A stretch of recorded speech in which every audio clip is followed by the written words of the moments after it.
underneath. You'll see 83 Timpson right there. Now we'll get a great shot, a great angle. Hands underneath. Oh, great ball shot. Bouncing up. Yes. Great work there by our camera crew and Doug Graber, our director. Now, New England is at the 40-yard line of Miami. The Patriots only have one timeout left. They have just used one of their timeouts. That's Charlie Bauman, 2 for 2 on the day from 29 and 25. Okay, again.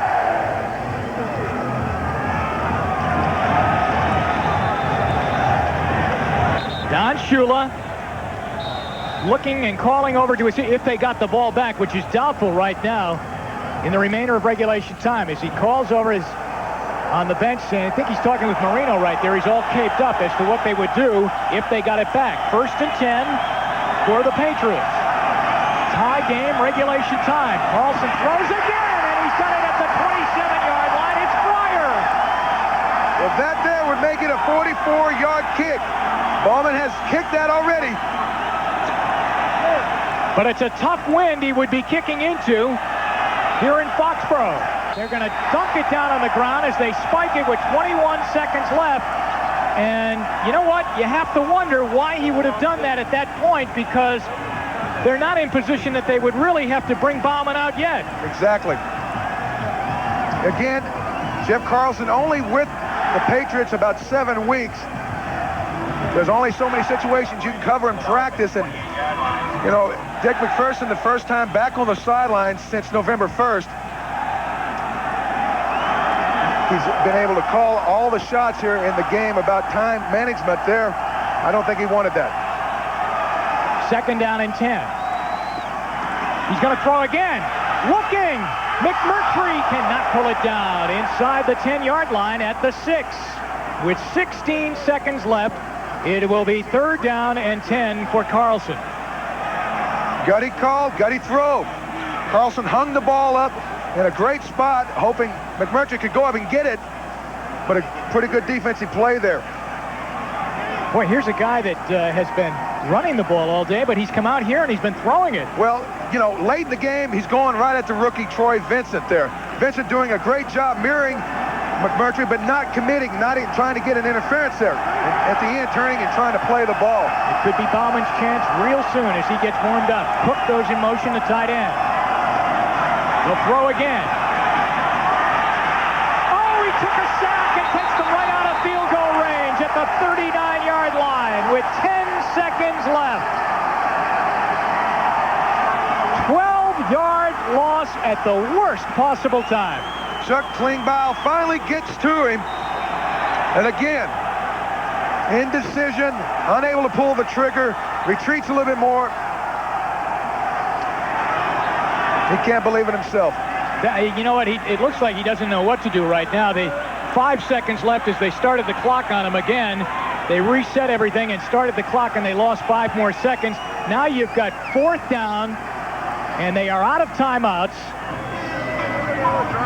So they just have to go down the field and shoot it into the end zone here and try and win it by touchdown and just throw it down by there and hope at least that they could get a pass interference penalty and set up for a field goal. Well, again, you know, he thought on the play before when he made that gutty throw out there on the sideline that, you know, I thought that would be the last time they try to stretch the field. Here he's trying to go very deep. Takes a long time to develop. Finally, the rush gets him and brings him down. So from where they snapped the ball just before that sack, it was about a 44, 45-yard field goal attempt for Bauman if they didn't make any yardage on the play. He dropped back to pass and took a 12-yard loss. It's back at the 39-yard line, and it is 4th down and 22 yards away from a 1st down, and we are 5 seconds away from overtime. Well, obviously, the Dolphins in a prevent defense. They got 3 guys across the 10 and 5-yard line area. They won't let anything get behind them. Carlson looking for Fryer. And it is knocked down in the end zone, and that is the end of regulation time. The Patriots and Dolphins are tied at 13, and for the first time today, we hear boos. They didn't like the way that situation was handled by the Patriot quarterback. Well, again, all day long, New England had put itself in pretty good position to win this game. Then there at the end, when they had the ball down inside where Bauman could have very easily had a great chance of making a 44-yarder to he's already kicked one that long this year, and they backed himself right back out, shoot themselves in the foot, and give Miami all the momentum. Well, it would have been a tough kick, but at least you would have given them the chance to kick it. Now, the way it happened, they didn't even get a chance to kick it. You see right there, McPherson saying, hey, no matter what, just get rid of the ball. Realize what we have at stake. The lost yardage takes us out of field goal range. No, if he's not there, just throw it away. Big coin flip right now. You're going to call it. We'll have the coin toss and then a 3-minute delay, and then we'll have the kickoff. You're going to call it? 3-minute delay after the coin flip. I say we're going to have the coin toss, then a 3-minute delay, and then we'll have your kickoff. 13 time. Heads it is. New England is one. You want to receive? Patriot ball. You want to kick that way. They call tails, and the Patriots New England is one get to it toss. as it was heads. Elected to receive. All right, New England has the ball, and we will come back here to Foxborough. We're at 13-13 on the final Sunday of the regular season, back with overtime after this. It's time for overtime. Jim Donovan and Dan Hampton from Foxborough Stadium. Miami rallied to tie the game up on a Bobby Humphrey touchdown from the 1. In overtime, Miami 6-10-1. The Patriots are 5-10. Dick McPherson is back on the sideline. That's Joe Collier behind him, hoping that his defense has enough left. You wonder if they have anything left in their tank, but they won't have to worry right off the kickoff. They'll get the ball. Well, they're going to get the ball, and I think if New England is going to win this game, they've got to do it this first possession because their defense is wearing down. There you'll see the offense finally bring, my goodness, they had a chance to try to win the game. In effect, they may have lost it. That was a 12-yard loss on that sack of Jeff Carlson. They were in field goal range. It would have been a heck of a field goal try of 44 yards into a tough win. But they were right there and never had a chance to kick it after the 12-yard sack. John Vaughn lets it go to Scott Lockwood. New England at the 5 starts out. Lockwood is hit at the 20. First and 10 for the Patriots, just out over their own 20-yard line. You wonder if Carlson might be a bit shook by what happened right at the end of regulation. Well, I think he has to. It has to be shook because, after you go out and you rally your team, you get them down there, and then you make a big mistake to take all the air back out of the sails, it's in the back of your mind. No matter what happens from here on in, he's going to think, at all costs, I may have lost the game. He needs to put it out of his mind, find the receivers, throw the ball when he gets a chance. If not, just hand it off to Lockwood and let him carry the offense. 6 weeks ago, he was a color commentator doing high school games down in Tampa, Florida on TV. Now he's in overtime against the Miami Dolphins. And he hands the ball off to Lockwood, who got a yard on first down, and that's it. But this kid got a phone call in from Dick Corey, who he worked with when he was with the Rams, and said, come on to New England. We have a terrible quarterback injury situation. Come on up here. He has for the last 7 weeks. He got in last week against the Bengals. Didn't play well, but has played better today. Well, he was 7 of 20 last week. That's exactly what he is today. But the thing is, last week he threw 2 interceptions. This week he's been able to avoid those. Unfortunately, he didn't avoid that last sack. So it's 2nd and 9. That's McMurtry in motion. Lockwood wrapped up. Briggs hit him and knocked him down along with Brian Cox. And the Dolphins seem to know, Dan, that they don't want that. New England's not going to put it up here. They got everybody up on the line of scrimmage. Exactly. 9-man front. There's not enough red shirts to block the white shirts. Doesn't take a genius to figure out when you got so many guys close to the line of scrimmage. If there's 6 in the box, you run it. If there's 7, 8, 9 guys in the box, up close to the line of scrimmage, you're supposed to throw it. Tom Olivadotti there, he knows that Carlson must be shook by the way he took that sack. He didn't get his offense in position to score. He's been daring him to throw. Thus far, Carlson hasn't taken the bait and thrown on 1st and 2nd when he should have. 3rd and 7, 3rd and 6 now for him.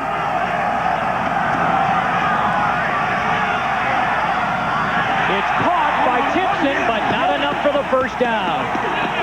As J.B. Brown was right on Timpson, and New England must punt, which you hate to do in overtime. 3 plays and out. Well, you got to give credit to the offensive line. They did a great job protecting him there.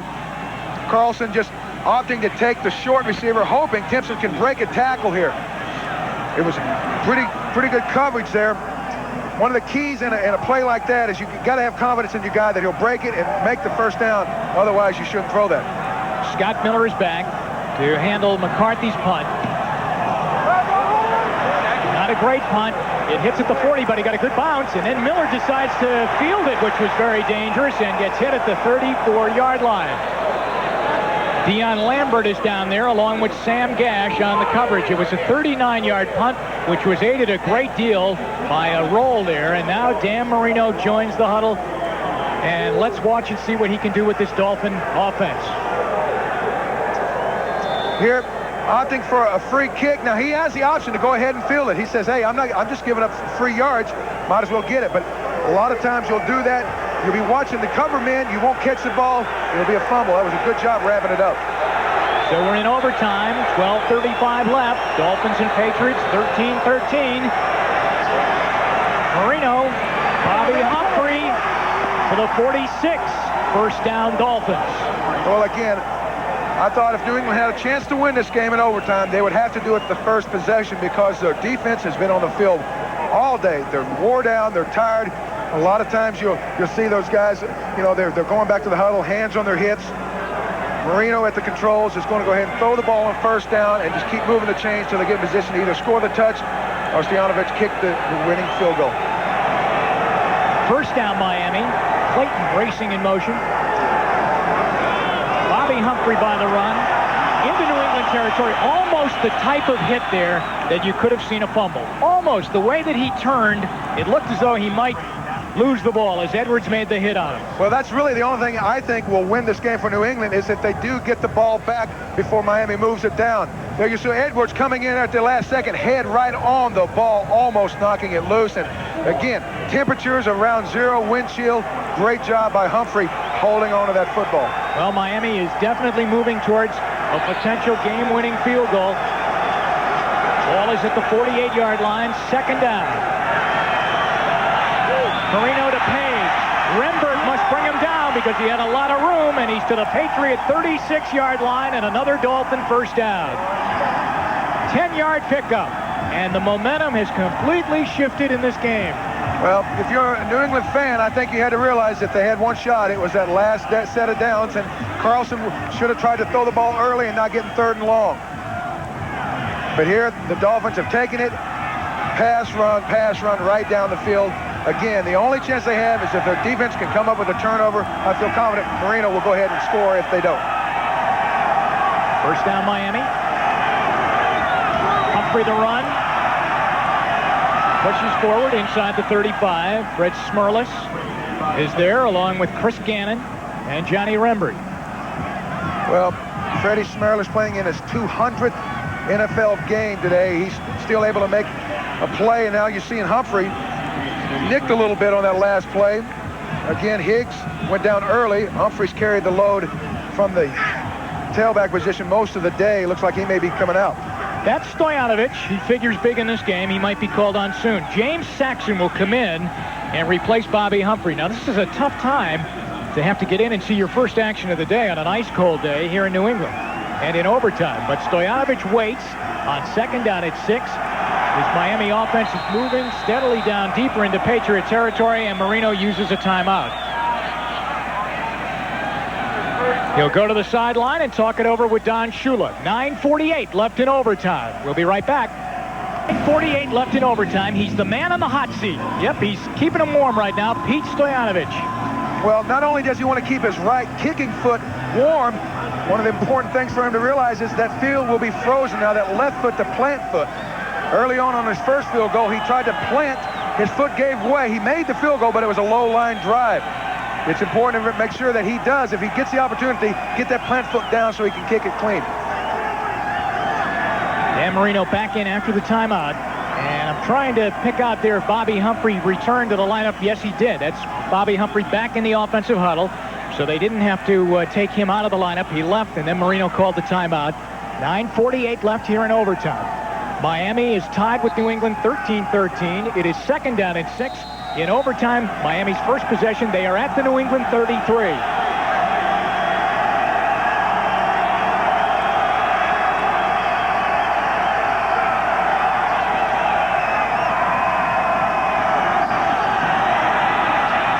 Pretty good pressure by the Patriots. The throw and the catch. Duper catches at the 23-yard line. and they are in field goal range.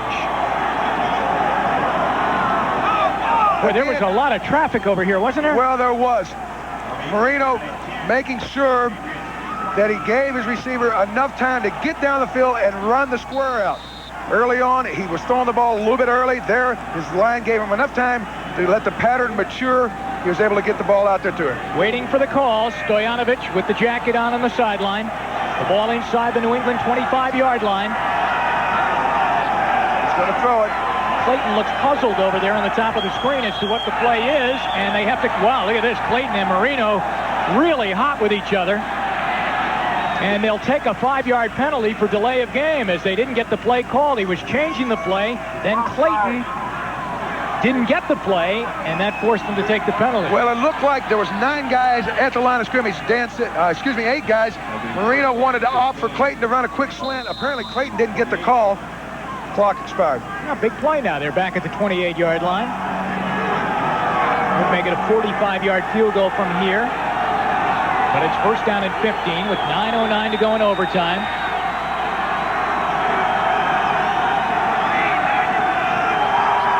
Humphrey and Page now break out of the eye. Humphrey the run, and a good run. New England tackling high, trying to strip him of the ball. Randy Robbins is in there, number 48 for the Patriots, trying to get his hands in there. And they are inside the Patriot 25 again, down at the 23-yard line. He is 2 for 2 today, Stoyanovich. You know, Pete played at Indiana, and I was talking to him before the game. I said, does this really affect you? He says, no, not really. I keep my feet warm before I go out. I don't have any problem kicking in it. Again, he said the only thing that he's worried about is that plant foot. That field has been in the shade for about 2 hours. It will be very, very slick. Second down 8. Back they go to Humphrey. And he's to the 19, maybe even the 18-yard line, where Fred Smerlis tackles him. Truth or consequences. It's going to be third and about 3. Marino to the sideline. They have not called a timeout here. He's to the sideline as the play clock continues to wind down. I'll have to get in there, get this thing called in a hurry, and get up to the line of scrimmage. Do you think he might be going over there and asking where Stoyanovich wants the ball? Where he wants to kick it from? Very possibly. I think that is what he went over there to do, to see what hash mark he wants to kick it from. Wherever the best footing is, probably. Humphrey towards the middle of the field. And this now becomes game, set, and match if Stoyanovich can hit. Well, coming into the game, Don Shula said, hey, not only do we want to win, but I want to gain some confidence. His team has struggled, has clawed, has fought their way back into this game. Even though they haven't done it on offense, I think you gain an awful lot of confidence playing in these type of cold temperatures and your team able to come back and win if he indeed kicks this field goal. 35-yard field goal attempt for Stoyanovich. Mitchell will hold. This is for the game. 13-13 tie. 6:52 left in overtime. Watch his plant foot. Right down the middle. Miami is a winner.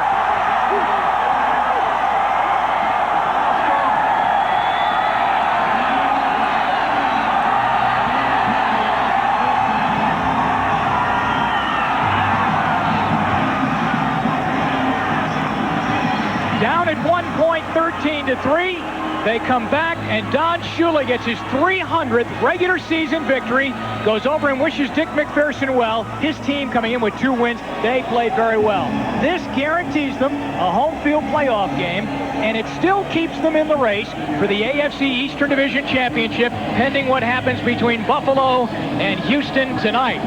Good comeback by Shula's Dolphins today because they had a tough afternoon, a long afternoon, but they win it on a 35-yard field goal down the middle by the man who's the most accurate in the NFL, Pete Stoyanovich.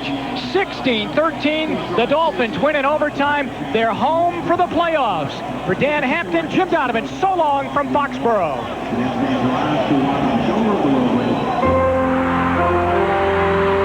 With 4,900 touchdowns a day around the world, it's no wonder Delta is the official airline of the NFL. This is the Old Spice NFL Live Post-Game Report, brought to you by Old Spice Fragrance and Deodorant.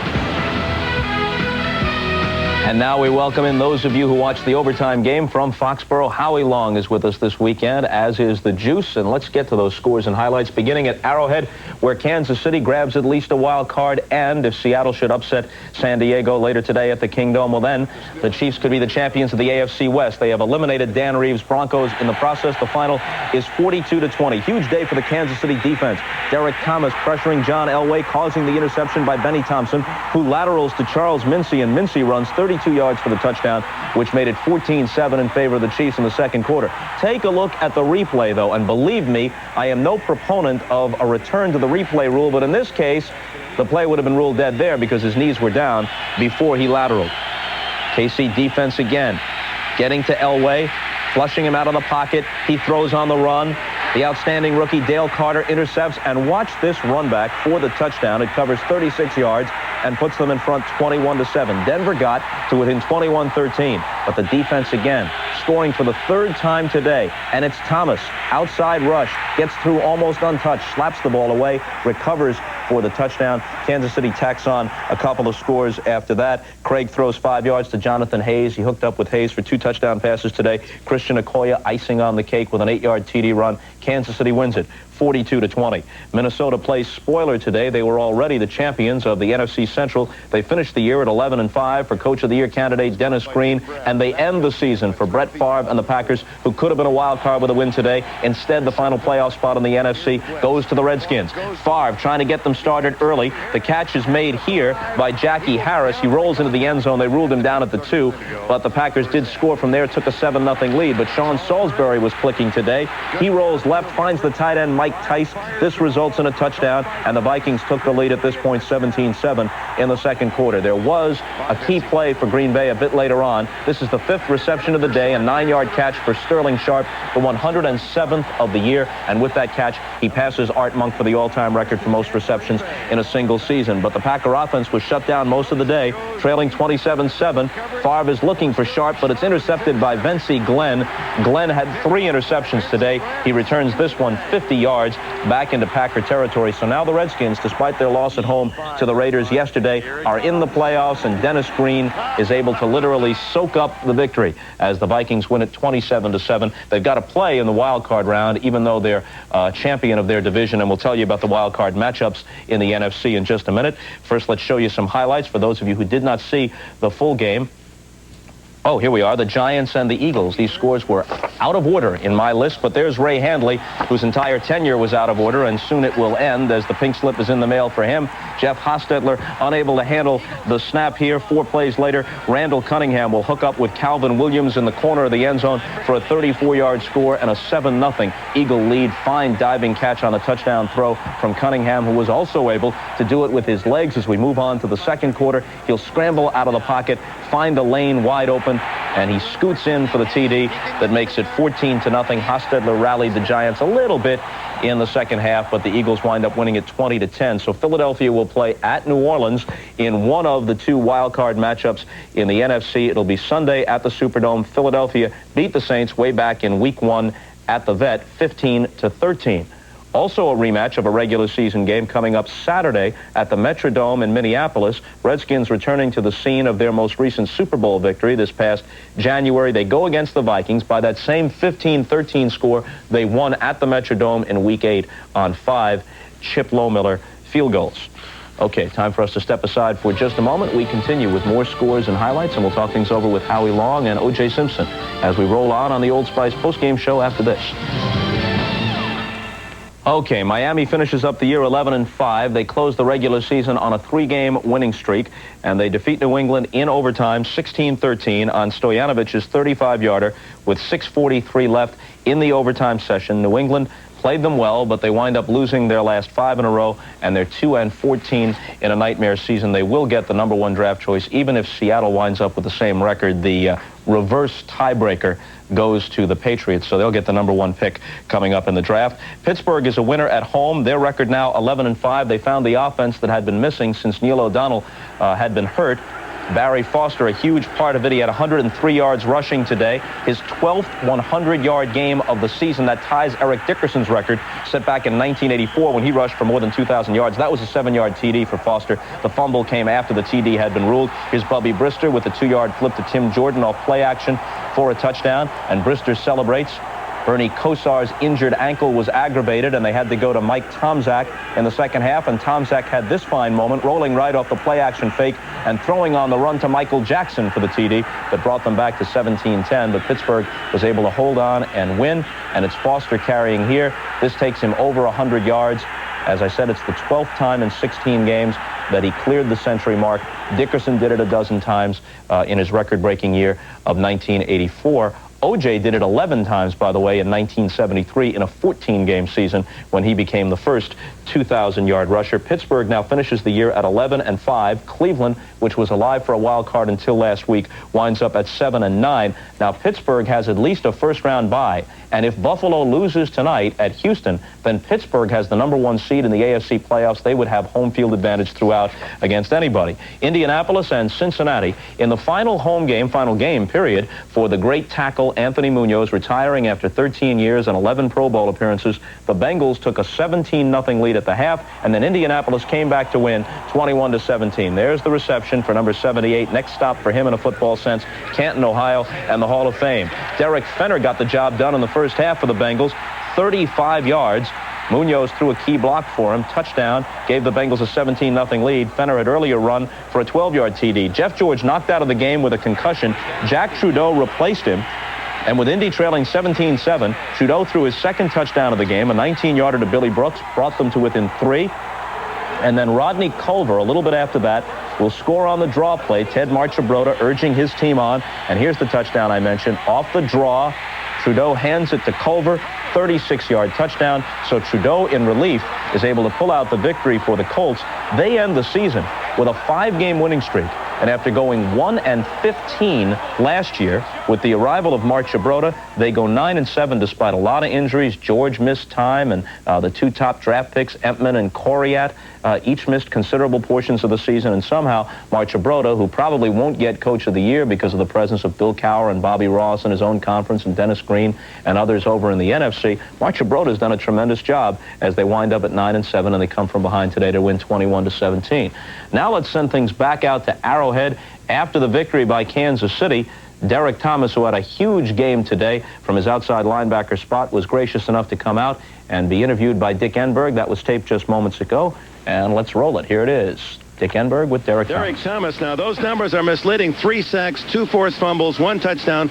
We don't include 1 forced interception for another touchdown. We thought that was a sack and a forced fumble as well, but I think you'll let it go at that. Not a bad day at the shop. Well, it wasn't a bad day at the office. Yeah, I've been needing a day like this. I've been playing pretty good, but I hadn't played as well as I possibly could. And my teammates needed me today, so I had to show up. Now, that first one was the forced interception. Now the forced fumble and a sack. That's the daily double, as Chris Dolman calls it. And then you get the triple on this one, the sack, the fumble, and the 6 points.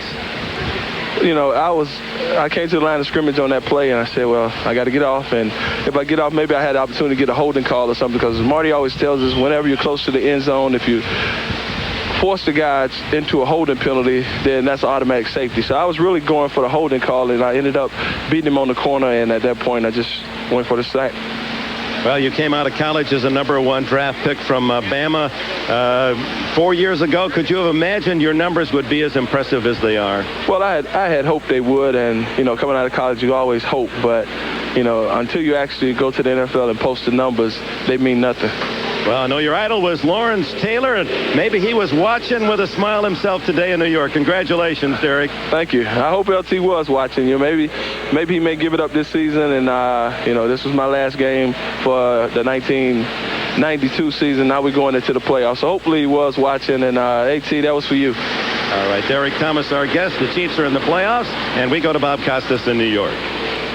Dick and Derek, thanks very much. They are, in fact, in the playoffs, at least as a wild card. And if Seattle upsets San Diego, then the Chiefs are able to claim the championship of the AFC West. And Seattle has taken the lead in the first quarter at the Kingdome 7-0 on Chris Warren's 30-yard touchdown run. Chicago and Dallas finishing up the year for the Bears, and Dallas already knows they've got a first-round bye in the playoffs, and they have home field advantage against everybody in the NFC except the San Francisco 49ers.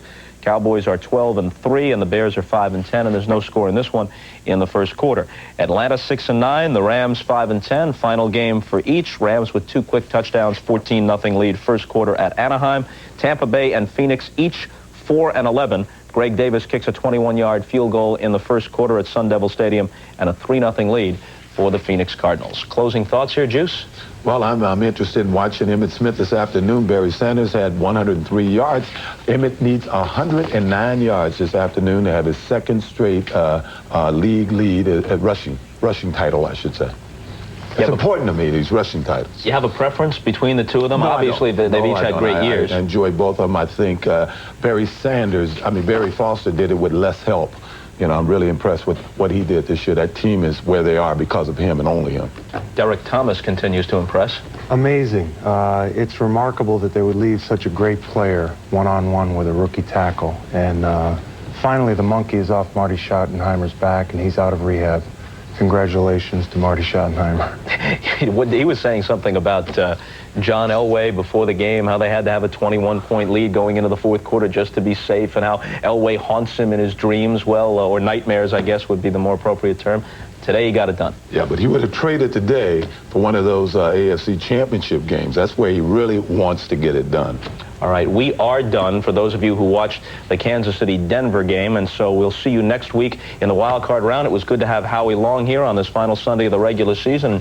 OJ, we'll see you next week. For those of you who watched the Dolphins and the Patriots, I think we've told you everything we know, but technically we've got to come back and say something else. We'll try and think of what it will be during this break. So long.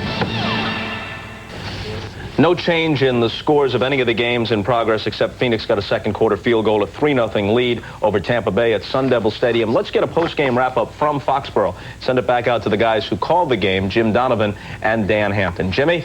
All right, thanks, Bob. A good effort here by the Patriots. I mean, when you consider they had only won 2 games all year, they came out here and gave the Dolphins fits all day. Well, you know, Don Shula said he wanted to come into this game and get some confidence, and I really believe that maybe the Dolphins got a lot more confidence out of this game by struggling and fighting their way back into it than they would have if they had just blown them out. Miami's offense was not good all day, but they were good when they really needed it. I mean, they needed to score on this drive right here, and Marino got them going late in the ball game. A fine throw right here to Mark Duper, and then all of a sudden, a couple of plays later, 3 plays later, they got Pete Stoyanovich into position, and Stoyanovich really from that range is very, very good, 35 yards away, and he was right down the middle with it. It was perfectly done in overtime. You could feel once the Dolphins got it into overtime, they were going to win it. Well, they had the ball most of the second half. They virtually wore down the New England defense, and I felt like once Marino got the ball back in his possession, it was game's over. He would take them down and score. Well, I know we gave you that stat during the game that they were 2-6 in games below 28 degrees. They are now 3-6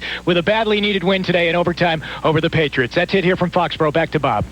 A certain question for future sessions of Trivial Pursuit. Dolphin record in games played with a temperature beneath 28 degrees. Well, they're headed back to the warmth, and they'll probably be in the air flying back to Miami when Buffalo and Houston are playing tonight. That's got to be a strange feeling. Yeah, it is a strange feeling, but sometimes you can ask the pilot to hook you up to the radio, and sometimes they can do it. It depends on where the Bills is playing. It'll be a little tough, I guess, because the Bills are down in Houston, but quite often the pilot every 5 minutes or so will give you an update on what's going on. And what happens if the pilot botches the information, as we so often do here on the Scoreboard Show, and it kind of gives out the wrong info? What sort of jeopardy? Well, I guess he's not in much jeopardy until he lands. It'll be kind of counterproductive to go after the pilot while you're in midair. What is happening to me? I'm unraveling, ladies and gentlemen. I am simply unraveling. Where were we? Oh, yes, Seattle and San Diego. That is the big game underway. Now, San Diego will win the championship of the AFC West if they win this game. They obviously have a wild card at least, but if they lose the game, then the Chiefs sneak in as the champions of the division. Seattle at 2-13 has the lead, 7-0, late in the first quarter at the Kingdome. On this play, let's take a look at it. Chris Warren with a 30-yard touchdown run off the draw play. What do you know about this guy, Howie? Very underrated player. From what I hear from the folks up in Seattle, he's about 240 pounds, runs a 4.3, very deceptive speed. Doesn't look like he's running fast, but he's a major threat. They get some people up in front of those people, John L. Williams and Chris Warren, outstanding backs. How tough does it feel, even at this stage of your career when you've seen it all, to watch the postseason unfold, and you know you're not part of it? Well, it's real tough. It's been an emotional year. It's been a very difficult year, and there was almost a sigh of relief when I got in the car to go to the shuttle. Be sure to be with us on New Year's Day here on NBC. Texas A&M ranked 3rd in the country. Notre Dame, number 5. They'll be in the Mobile Cotton Bowl in Dallas, Texas. So start the new year with all of us at NBC. Here's Chris Warren, still bothered by a bit of a concussion. He has gone over 1,000 yards with 66 yards rushing, most coming in that opening drive. And in a minute, I want to tell you what this young man has accomplished today. Humphries opens up with a little play action fake. He's going for it all to Lewis. Had to wait on it a bit. Holds on 20-yard line. Nate Lewis. They're going to mark him down at the 20. And a Seahawk player is injured at the 13. And that is Robert Blackman. 55 yards on the connection from Humphries to Lewis. Take a look at where Stan Humphries throws the ball and where it ends up. All right, he's about the 16-yard line. Now let's see where that ball ends up. Right about on the 23-yard line. So that's 27, 24. What's that? 51 yards on the fly. Jeez, what a throw. We have an injury timeout. We'll be back in just a moment.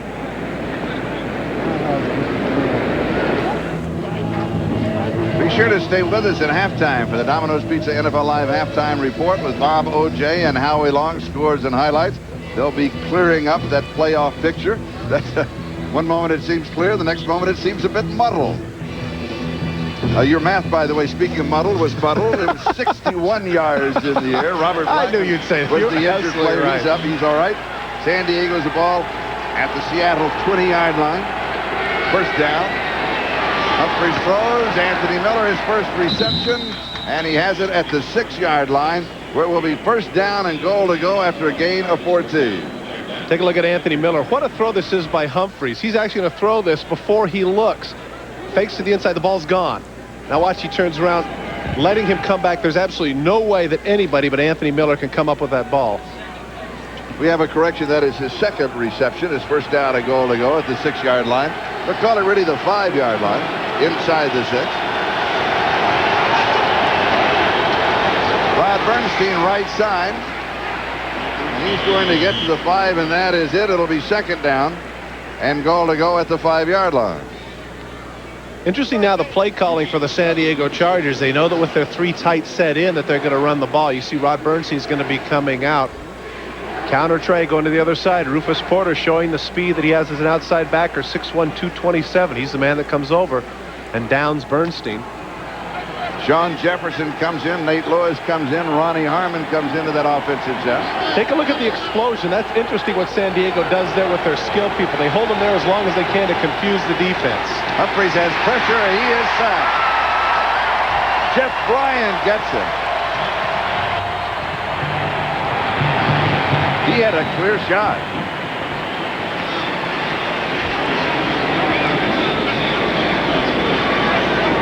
Roderick Thompson, the right tackle, just can't keep Jeff Bryant out. Former first-round pick back in 1982 from Clemson. Humphries, once again, the coverage is excellent. Bryant comes in, makes the sack on the 14-yard line. Jeff Bryant earlier today, along with Joe Nash, received the Steve Largent Award, co-winners. Jeff Bryant was the man who said coming into this game, we're struggling, we're beat up, but we're still together as a team. Third down, goal to go. Humphries with pressure, flag is down. Humphries is down at the 19. Rufus Porter got him. The ball was blown dead. And Humphries is holding on to his leg. Humphries is down at the 19.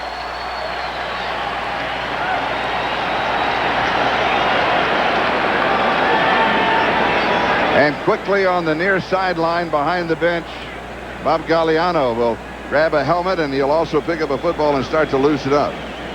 I believe the penalty was holding, so they'll let that go because of the sack. But Rufus Porter is the one who comes from the backside, his 10th sack of the season, something that got lost amidst the great year that Cortez Kennedy is having. But he's moving the leg a little bit, so that's a good sign.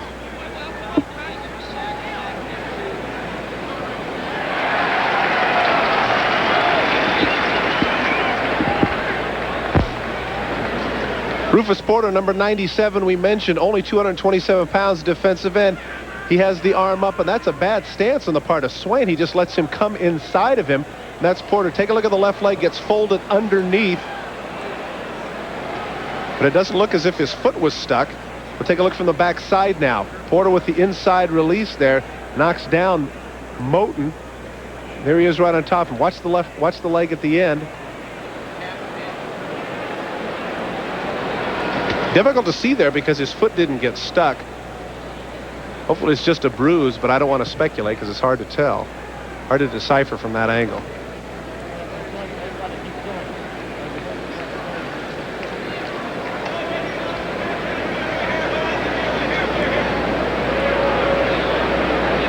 Meanwhile, on the near sideline, Bob Galliano, who ironically enough started the season in the first game for the San Diego Chargers, could well end the regular season for San Diego. Stan is up, though, and is limping just a bit. Number 76, hands to the face mask. Penalty is declined. It'll be 4th down on the 20-yard line. So with the sack, the third sack of the ball game for the Seattle Seahawks.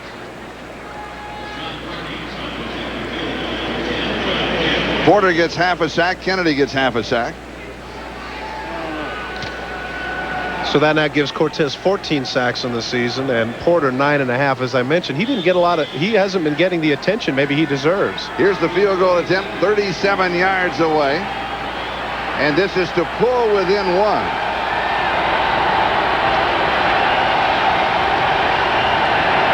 And for John Kearney, this could be 15 in a row.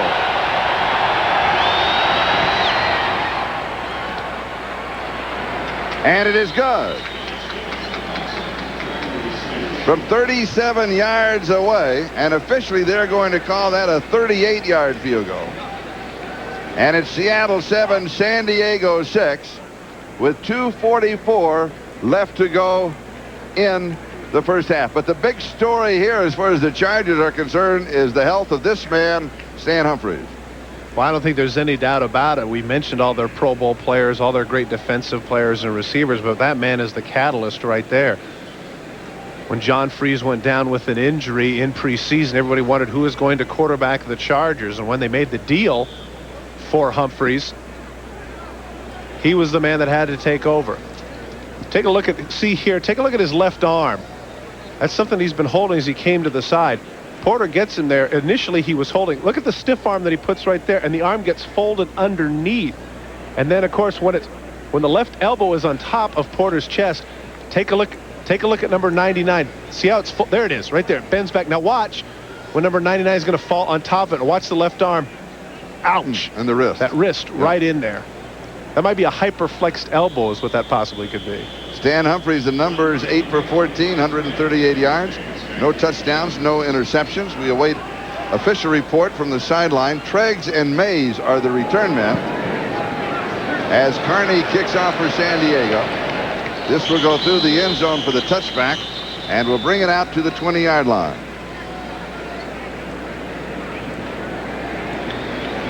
The silence in the dome is probably the same silence up in the box there with Alex Spanos and Bobby Beathard.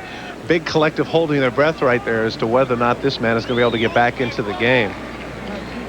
1992, he said to us, Charlie, he said, just give me a chance to play 16 games. Give me a chance to play all of the games and then make a decision after that as whether or not I can play in this league. Clearly, he has proven this season that he can play in the National Football League. Reuben Mays and John L. Williams are the running backs for the Seattle Seahawks. Chris Warren has yet to return since suffering that minor concussion in the first quarter. The pass is incomplete. It'll be second down and 10. The ball at the 20-yard line. Curious play calling here, Charlie, if for no other reason than you would have thought that Seattle would have wanted to get down to the 2-minute warning and take some time off the clock and not give San Diego great field position if they're forced to punt. Now as it is with 2:34 left, more than likely they call a draw play here and see if they can get down to the 2-minute warning. It'll be interesting to see what Bill Arnsparger and the defensive staff do with their timeouts.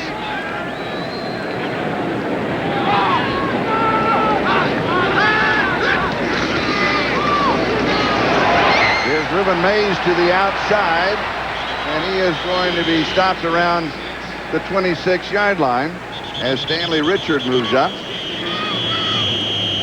And San Diego wants to stop the clock. They've got another injury.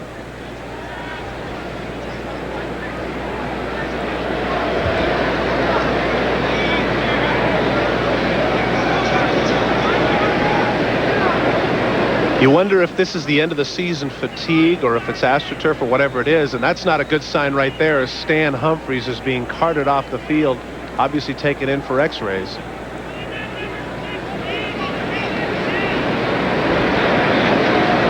Take a look at as he's holding his left arm there trying to support it. Elbow or wrist, we couldn't tell, and we've yet to receive a report as to what it is. Meanwhile, the other Charger down at the 25-yard line. I want to say it's Anthony Blaylock, but I cannot get a clear shot at the number to make sure. You know, as we watched Stan Humphries being carried off, you're right, it is. Yeah, it is Anthony Blaylock, yes. As we were watching Stan Humphries being carted off, I was reminded of the fact that only 8 quarterbacks this year, Charlie, out of the 28 teams have started every game. Only 8. Tougher and tougher to be a quarterback and to handle the durability required in this league now. Because in truth, defensive coordinators and people, that's what they're shooting for. They're going after the quarterback. Let's go back to the replay and see what happened to Anthony Blaylock. Number 37 from the right of your screen will come in. Take a look at what happens to his chest right there. I think he catches a knee in the chest is what it is. From another angle, we'll get a chance to see Ruben Mays. Watch how the right leg will come up into his chest. Pow, right there. That's the shot that he takes there in the ribs. That's what he's holding on to.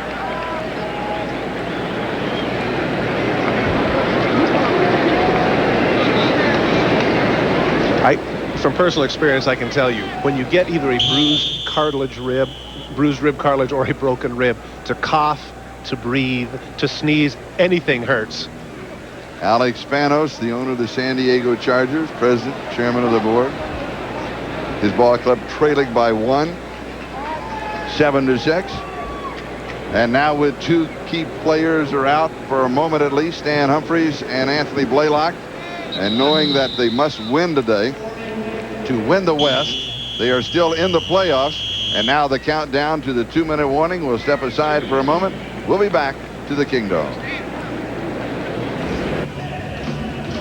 The excitement of this season in the National Football League will continue next Sunday with the AFC wildcard game.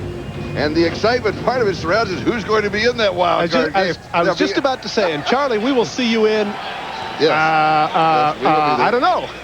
Could be San Diego. Could be San Diego. How about San A, B, or C? Kansas City, San Diego, Miami. Kansas City. Yeah. Of course, there will be a wild card game on Saturday and one on Sunday. Well, as they say, check your local listings. As far as AFC is concerned. Yep. I think this is one of those cases, though, and I'm going to be cliche, and I know my parents will be upset, but I really think anybody in that AFC group can win this thing. Oh, I think you're right. I don't think there's a dominant team. Especially if Buffalo were to lose tonight to Houston, and not everybody would have to go to Buffalo. Then it would be wide open. They're down in 5.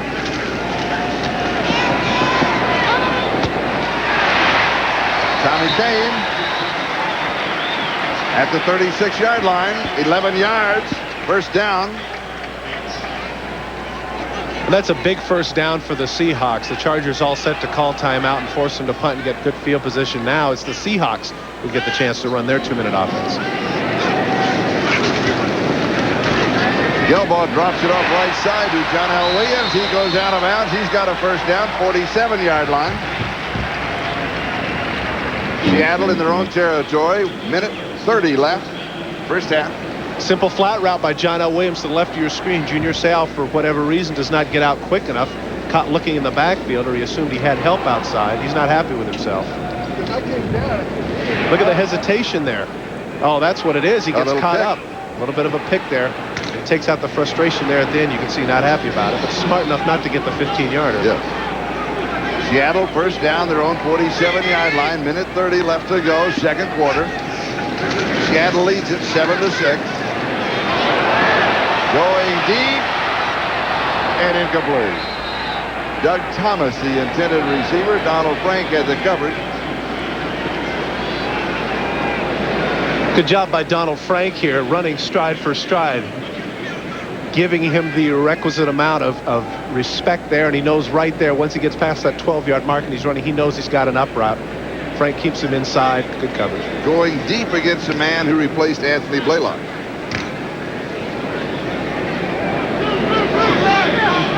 We do not have a report on either injury of the Chargers to either Stan Humphries or to Anthony Blaylock. It is second down and 10.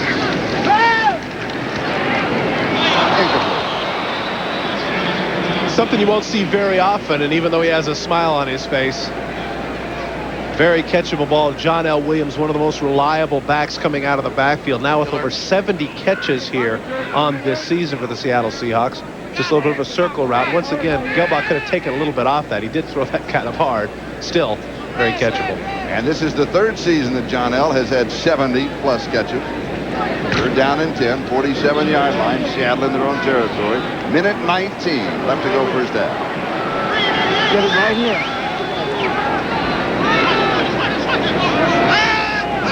Come on. James Jones is in motion. 45-yard line. Separated left shoulder for Stan Humphries. Stan Humphries not expected to return to this game. Separated left shoulder. Well, before we get carried away with that, Charlie, as it appears the Seahawks are going to go for it on fourth down, and they debate this. The degree of separation is the issue. Partially separated, completely separated. That can be anything from 1 week to 6 to 8 weeks.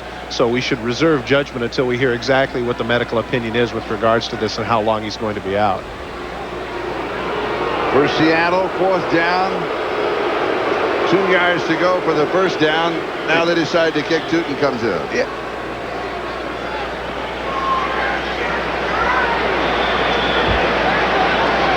With Pittsburgh winning today, that means that San Diego cannot have a bye. They will have to play either as the next weekend, either as the division champion or as a wild card. Is this far too obvious a situation to run a fake? They won't fake here. Gilbert. Their catch, sure hands. He's there not to return, but with the great hands and the veteran savvy. Well, now there's a ball at the 10 with 1:03 left to go. And I think more than likely here, Charlie, with the new quarterback, they're going to be content to run out the clock and go in down by 1 point. I can't imagine that Galliano is going to come in here and try and engineer a 2-minute drive. And the report on Anthony Blaylock is bruised ribs, not likely to return.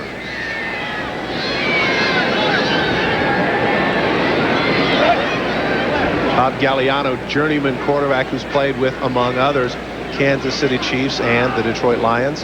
However, don't forget he had an excellent preseason. According to the coaching staff, he won the preseason. Started the regular season and then was replaced by Humphries in the first game. And he gives to Marion Butts. You're right, I think it's San Diego here. Simply do not want to make a mistake. They trail by 1, 7-6. You have the second half out in front of them. And they're going to have to regroup just a bit as they have lost 2 of their keys. The big one, Stan Humphries, with the shoulder separation, their quarterback, and Anthony Blaylock, their defensive corner. I think another thing, too, Charlie, is not only regroup, but they're going to have to adjust their game plan at halftime. Certainly the game plan is suited to Stan Humphries' skills. Now with Bob Galliano, maybe they're going to have to run the ball a little bit more, not take as many chances in the passing game as they would with Humphries. And here's Marion Butts. And he is out to the 14-yard line. That should take the countdown to the end of the first half.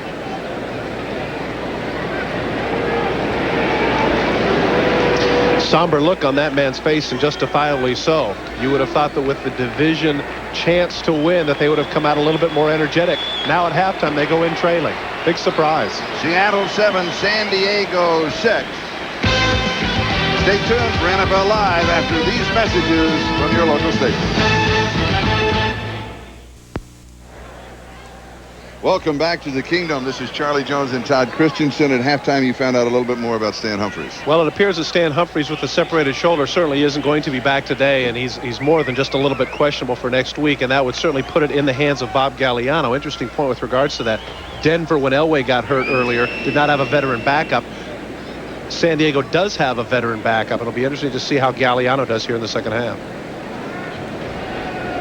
San Diego will start the second half on offense. The Coors Light halftime statistics. One thing that stands out there for me, Charlie, is the rushing yards. Seattle already over 100 yards, and San Diego unable to run the ball at all with only 21. San Diego held to 21 yards rushing in the first half. Nate Lewis will down it in the end zone. We'll go back to the Coors Light statistics, and there, the second line, rushing yards 21 to 106. And of course, San Diego has been a team this year, if you follow the Chargers, that they have always established the rushing game. Bobby Ross said, you have to establish the rushing game that keeps you in the game. Bobby Ross, of course, the Chargers head coach. But you win with the pass. So San Diego, to win this ball game, will have to come from behind in the second half behind the passing of Bob Galliano. And they'll start from their own 20-yard line, first down.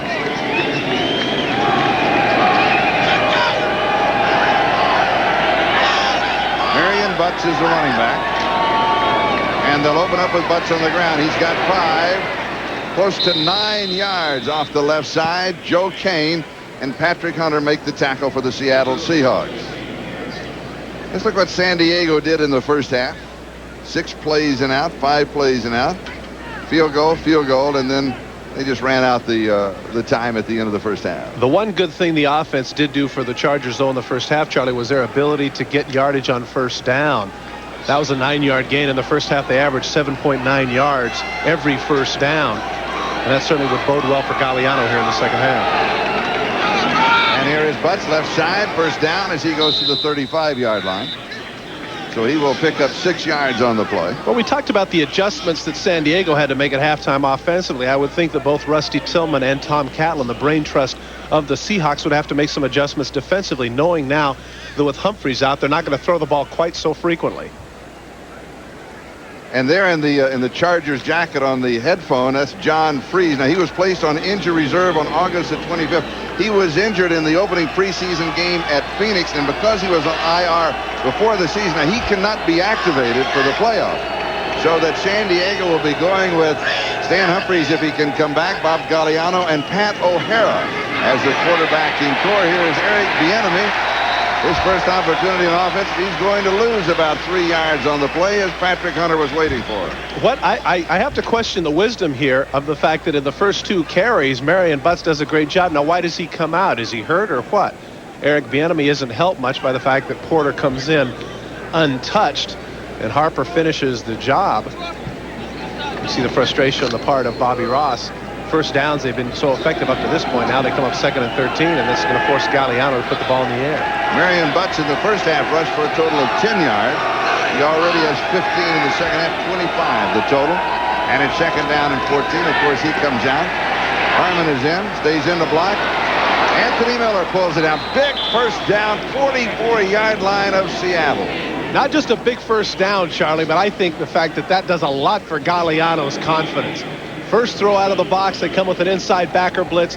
Anthony Miller with a deep in route. Turns Harper around, and there it is. Nice hands catch over the middle, ducks underneath. Take a look at Galliano's poise in the pocket. Stands right in, knows he's going to get hit by Stevens, but delivers the ball downfield. Good job by the veteran quarterback. And also good job by Eric Bieniemy, who picked up the blitzer, and also by Anthony Miller, who now with that reception goes over 1,000 yards for the second time in his career. Galliano waiting for the screen to develop, and it is Butts, and he is going to pick up maybe a yard. That's going to be about it. And it'll be 2nd down and long. Joe Kane was there for Seattle, and Rod Stevens also joined them.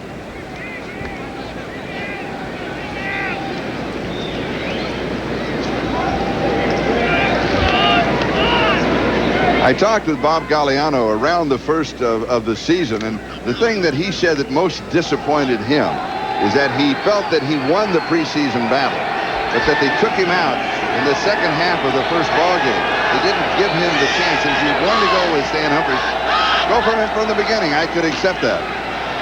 And here is Marion Butts, and Galliano also said, I also know that you're only 1 play away from starting in the National Football League. Well, and that play occurred near the end of the first half when Sam Humphries was sandwiched between Rufus Porter and Cortez Kennedy, and now it's Bob Galliano's turn. You think it's funny because, when you're a quarterback, you're a reserve quarterback, you think about moments like this. You don't root for the guy to get hurt by any stretch, but I mean, you're excited about the prospect of coming in to a crucial situation and coming through. And Galliano, as we mentioned, 33 years of age. He's been around the block. A great opportunity for him to forge his way into the playoffs. San Diego trailing 7-6. 10 minutes and 40 seconds time remaining, third quarter in the Kingdom. Galliano drops it off right side. It'll be incomplete. Anthony Miller couldn't hang on to it. Dwayne Harper was there. That's a great play by Dwayne Harper. Anthony Miller comes in motion, hesitates. Watch him, and Harper's with him all the way. He's trying to get caught up on the traffic. Harper does a great job of cutting across and getting right there at the same time the ball does. Excellent play by Harper. And fourth down, Chargers are going for it.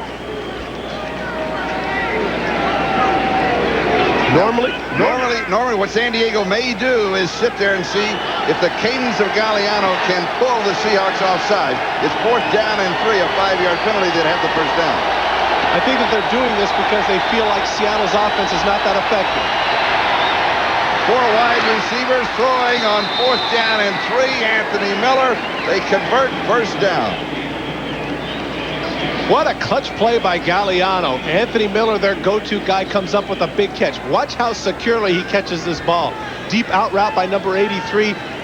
Watch when he makes this catch. Watch him just hold on to it. Just, oh boy, no way I'm going to drop that. Blackman with a big hit. Give Galliano credit. Fresh off the bench. Fourth down play, and he comes through. What a throw. 11 yards, first down, Seahawks 26-yard line.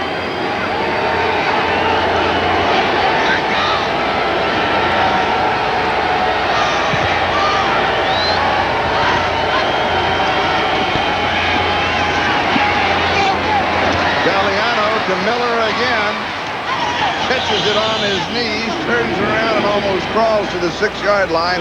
It's going to be first down and goal to go. And it's funny, Galliano's not happy with himself because he didn't lead him well enough. Boy, he looks real nervous, doesn't he? He has just come right out of the box. Anthony Miller, once again with the deep out route. Harper not in bad coverage. He comes back to the ball, makes the catch, cuts upfield. He feels like if he led him, he'd have scored it. Go ahead. Galliano's reaction. Now, Galliano is not spreading it around. He's going to the main man, Anthony Miller. And wouldn't you? Yes. Wouldn't you? I mean, he's not looking anywhere else. Anthony, where are you? Pow. First down, goal to go. Here's Marion Buck. Running with the authority that we have not seen in this ball game. Carries the pile to the end zone. Touchdown.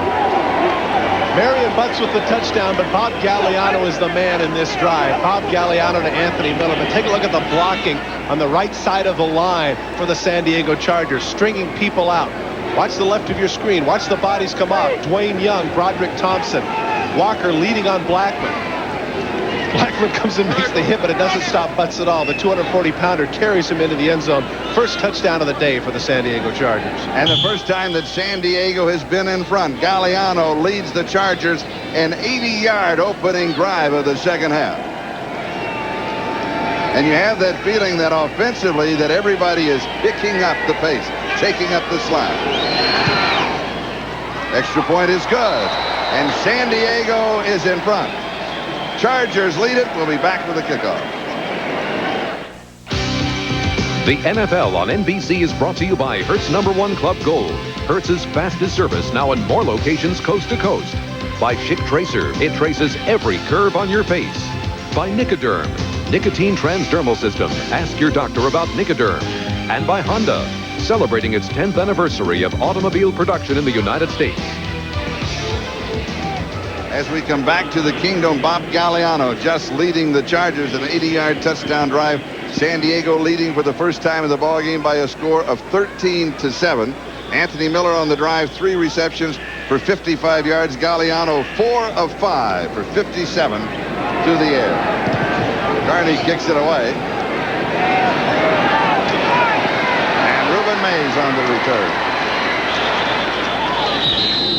The first man down to get a piece of it was Steve Hendrickson. We'll go back and take another look at the touchdown of Marion Butts. Take a look at the power of number 35, the Florida State grad, just running over people. Good job on blocking, and here comes Blackman. He's going to pay the price. You want to ride 25? Here we go. Touchdown, San Diego, up 13-7 when we come back.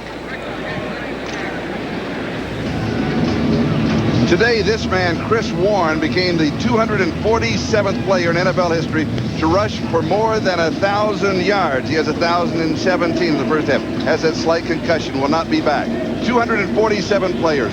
Of that group, he is the 11th player in NFL history to gain more than 1,000 yards for a team that has won 3 or less games. But he doesn't look like he's too terribly happy about that. I think the start that he had, he was hoping he was going to have the game of a lifetime, and as a result, Tom Flores Weiss not taking any chances with their offensive weapon by risking a game like this for them.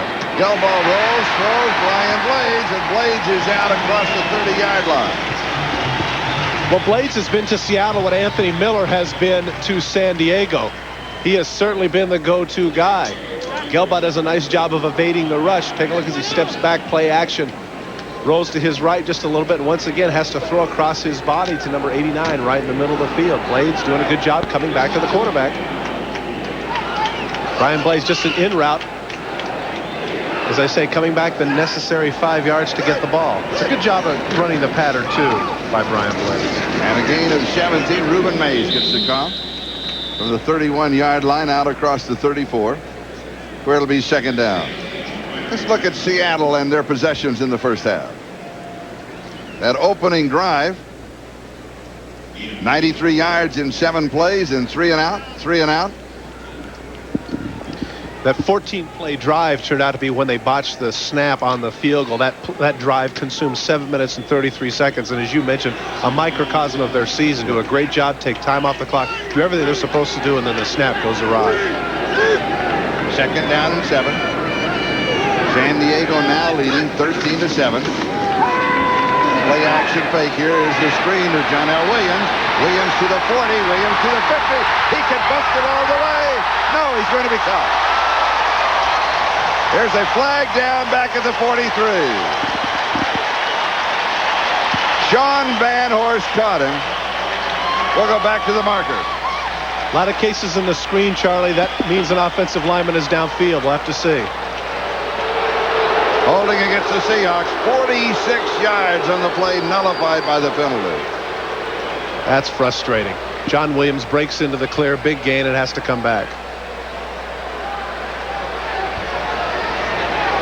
And that's 46 yards. They're mystery yards. They disappear. They don't appear in any of the statistics. Holding, number 56 on the offense. 10-yard penalty.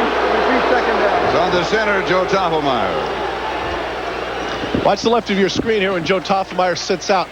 Right there, right in the middle. Does he have a hold? That's what they see right there. Is he has a hold of the jersey, in that case, Gilbert, and that enabled Williams to cut upfield. That's what the official saw, and that's what brought it back. Marked off from the spot of the foul. So the ball spotted at the 33-yard line.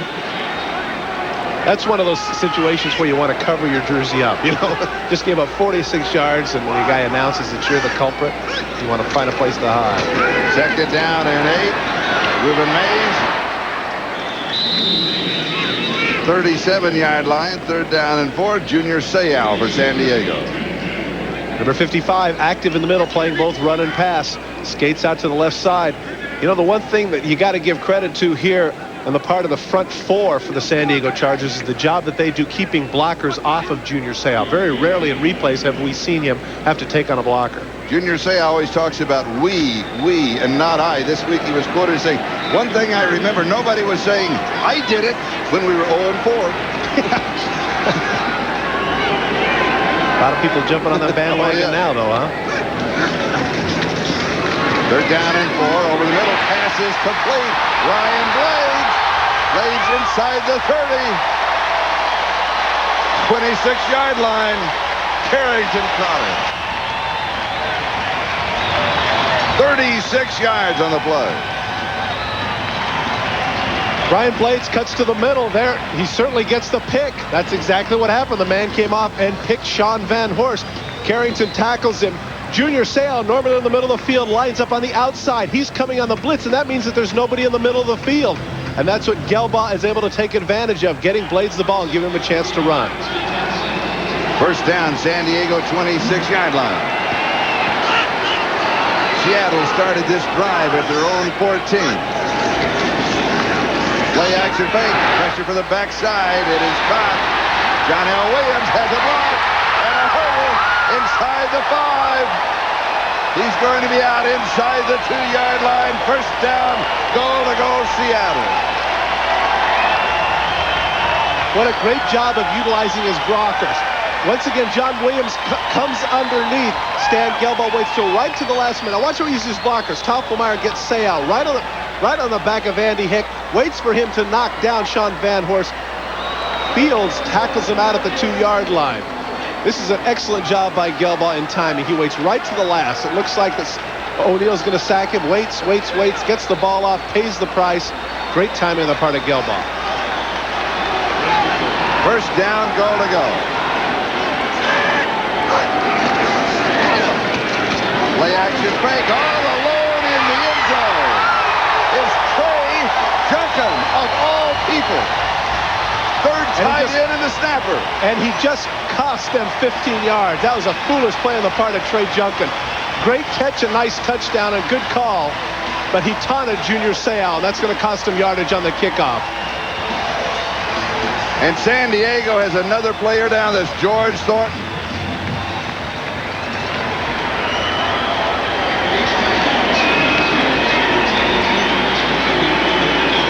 As you mentioned, Trey Junkin, normally the long snapper and third tight end in that goal line situation, number 83. Great play action fake on the part of Stan Gelbaugh. Excellent call by Larry Cannon, the offensive coordinator. Former 4'6", that's me. That's a former teammate. He backed me up for the Los Angeles Raiders for a number of years, and that's what he's pointing at, 4'6". Yeah, okay, Trey, you got your touchdown. And you're on camera, too. Enough already.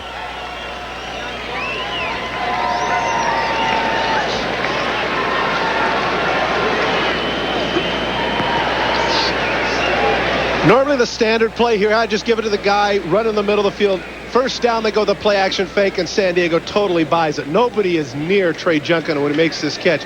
Now the need here to spike this on Junior Seau makes no sense. The official rightly calls unsportsmanlike conduct on number 83. Now, hang on. Hang on a minute. Now from that shot, he was just turning and spiking. He turned and looked right at him, Charlie. Now that was in slow motion. Let's look at that spike again in regular speed. When we have a minute. He's signaling to you. Enough already. Okay. Okay. Enough already. Now we'll watch it in regular speed as Trey Junkin continues his celebration with his former teammate Todd Chris. All right, this is regular speed. Watch number 83 as he looks back at Junior Seau. Now watch. He comes back, looks at him. No, I disagree. He turns and he's going, I disagree with that call. Well, you didn't get to see the spike, Charlie, right there.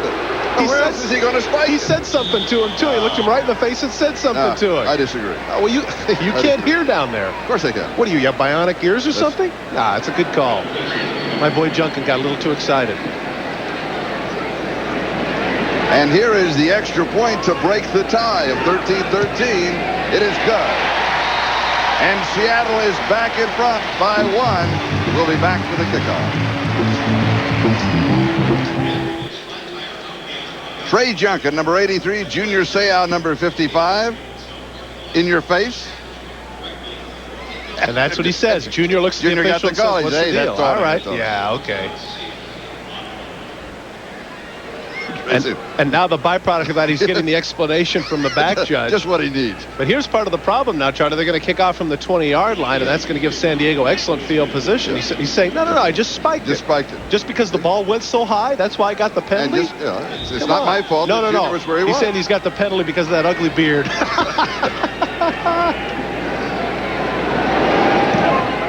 kickoff is very short.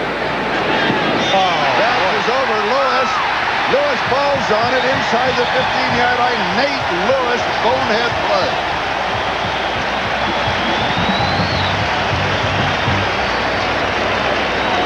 San Diego with an opportunity of excellent field position, and they botch it. A major foul paw on the part of the Chargers receiving team there. It looked like for a minute Ronnie Harmon was going to call it. I got it, you got it, oh brother. Now we're going to have to start instead of great field position. We're on the 14-yard line when we come back. As you saw as we were going away to commercial that Nate Lewis came up limping after letting that ball get away from him. Well, it might have been one of the teammates falling on him, but that was just awful, not being able to come up with that catch. There he just falls on it right there. One of his own teammates, Bieniemy, falls on top of it, but he was limping off the field, so hard to tell exactly what that is. Maybe it's a cramp. So Anthony Miller and Sean Jefferson are the wide receivers. First down, San Diego, their own 14-yard line. Chargers trail 14-13. Jefferson comes in motion. Bieniemy gets the call. Joe Kane with the tackle. Mentioned there on that ticker, Emmitt Smith went over 130 yards in that game.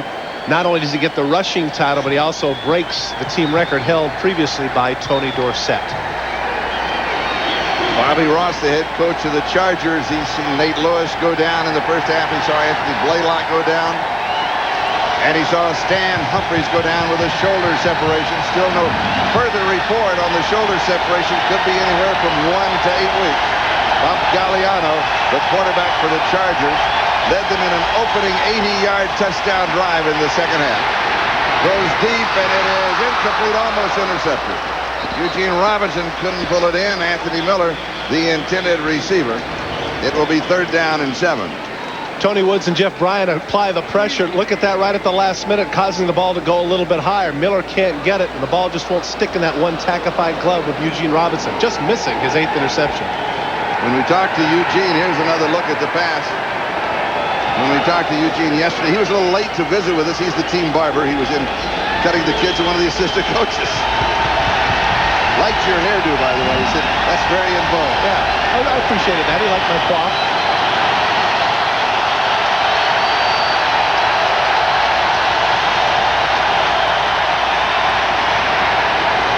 Drops it off far side. First down, Ronnie Harmon. Harmon has kind of been the mystery man for that Charger offense. Tom Catlin said we were going to use a different kind of coverage on him when he was in the ballgame. It's been effective. I guess it has been effective because that's the first time we've called his name. This is his first catch in the game, 77th of the season. He just runs the out route. There's nobody there with him. Good job downfield there by Anthony Miller, getting a piece of Hunter, enabling Harmon to get some extra yardage. Big first down for the Chargers. Catlin said he wanted the help to come from the safeties. The deep help so that he couldn't identify it coming out of the backfield. Tom Catlin paid a very high compliment to Ronnie Harmon. Their team voted for Ronnie Harmon for the Pro Bowl. A very significant compliment considering the man is not a full-time player. First down, San Diego 32-yard line. Just over 2.5 to go in the third. Here's Bieniemy. And he's going to be down near the 35-yard line. Rod Stevens makes the stop for Seattle.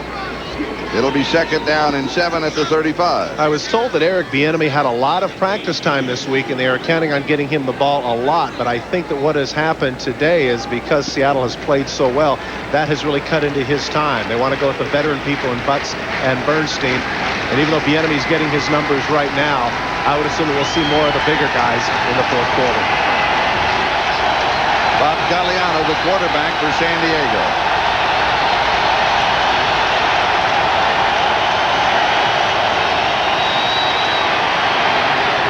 And here is Harmon, and he is wrapped up. Still battling his way to the 39-yard. He picked up at 1.5 yards, and he did that on training in the offseason. Boy, he works harder than anybody else in the business. Not just in the offseason, but during the on-season, I was told by one of the public relations people that he runs the stairs 6:45 a.m. every other day. Look at the strength in his legs. Harper just can't get him down. You're right.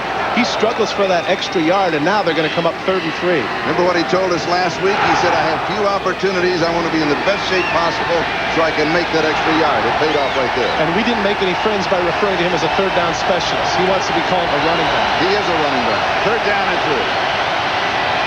And it is Harmon, and he's got the first down. Makes a spin move. Good defensive play by Raphael Robinson. I tell you, Harmon one-on-one in the open field is very, danger. I agree with his 79th catch. You're right. Robinson makes the play. He explodes out of that package. Look at all the people cutting underneath, and that enables Harmon to get free on the outside. And I believe it was Broderick Thompson who said, I'll take Ronnie Harmon on one leg in the open field versus anybody on defense. Well, Raphael Robinson got both of them. San Diego at their own 47-yard line, first down. 39 seconds and counting. Time remaining, third quarter. Chargers trail by 14-13. Kansas City won today. Chargers must win if they are to be the champions of the West. Rod Bernstein, ball tops loose. They're going to say no. No, it's pointing down. Just the artificial turf cannot cause a fumble. Just as well Robinson couldn't come up with it. Yeah, that's right. He was chasing that all over the place. Right in the middle of your screen. Here comes Bernstein. Blocked out. Cortez Kennedy blocked out there by Papunu. There he's down. There the ball comes out. Good call by the official.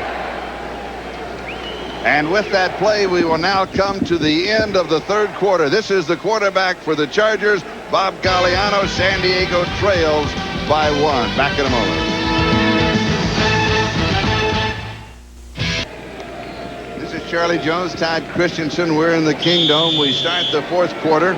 San Diego 13, Seattle 14. Chargers have the ball. Second down and 8 at their own 49-yard line. Bob Galliano, the quarterback for the Chargers.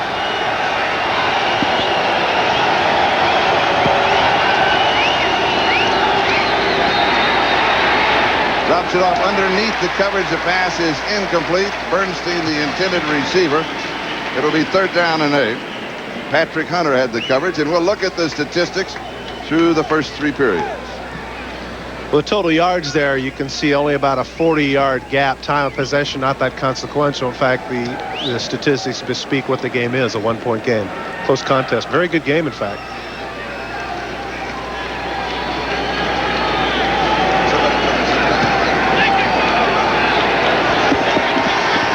Third down and 8.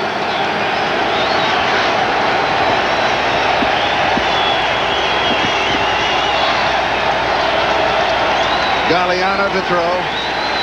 Good protection.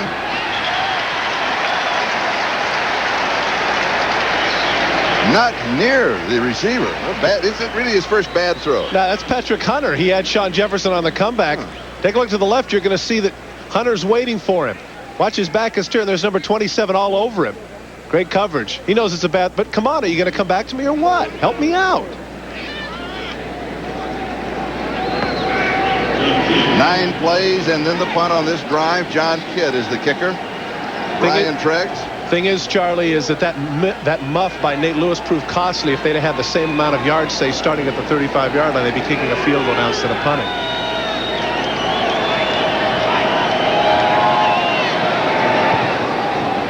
Hangs this one up. Fair catch is called for. Good kick. Take it at the 15. Yeah, you heard the hollering. Well, guess who? That was the Rocket Man, Steve Hendrickson. As he went running by the return man, he's screaming at it. Just wanted to catch his attention. We'll be back in a moment.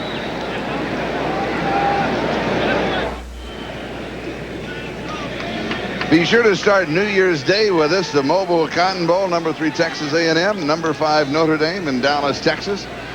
Start the new year here on NBC. Dan Humphries. See the sling over his shoulder. Had a great first half until that injury. He doesn't look too terribly happy about the way things are going here. Great season for him, over 3,300 yards. Proved himself after sitting on the bench all those years with the Redskins.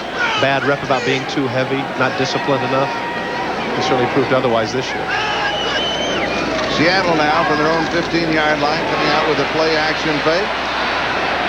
And a high wobbly pass. I believe that Gelbaugh, somebody get a hold of his elbow. That's Leslie O'Neal coming from the right side again, who gets in Gelbaugh's face. He's been all over the field today. Number 91 from the right of your screen over Ray Roberts, rookie tackle. He's yet to get a sack, but he certainly has bothered Gelbaugh. He's actually going to come all the way around the back. Look at him struggling at the last minute, gets a piece of his shoulder, and actually Seattle's lucky to get that one back. And it will be second down and 10 at the 15-yard line.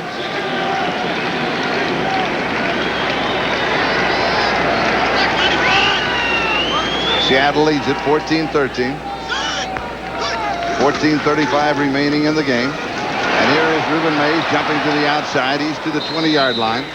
He'll pick up 5 on the play. It'll be 3rd down and 5 for Seattle. Sean Van Horst making the tackle along with the ever-present Leslie O'Neal.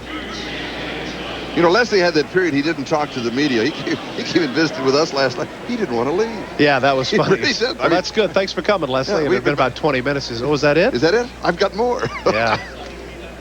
8th overall pick in 1986. That was the year he had 12.5 sacks. Still a rookie record. And he got hurt that year, Charlie, and missed the last 4 games of the season. Otherwise, that total would have been significantly more. Always likes to talk about his golf game. Loves to play golf. 3rd down and 5.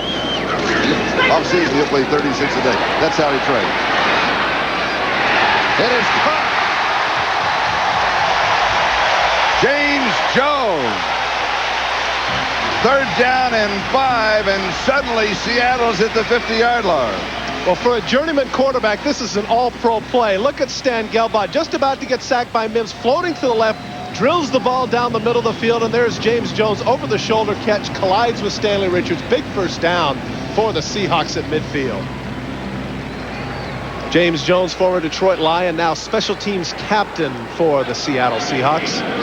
See his numbers this year. At this point in the game, both teams have 25 passes, and both teams have 18 rushes.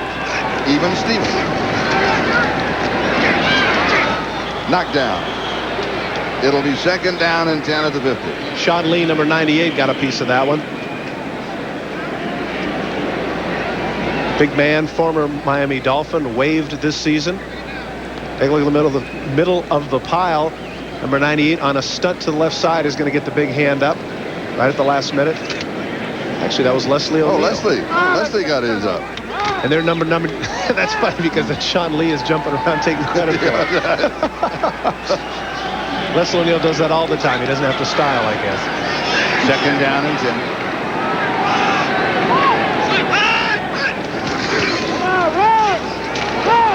Reuben Mays, the Chargers waiting for him, led by Junior Seau.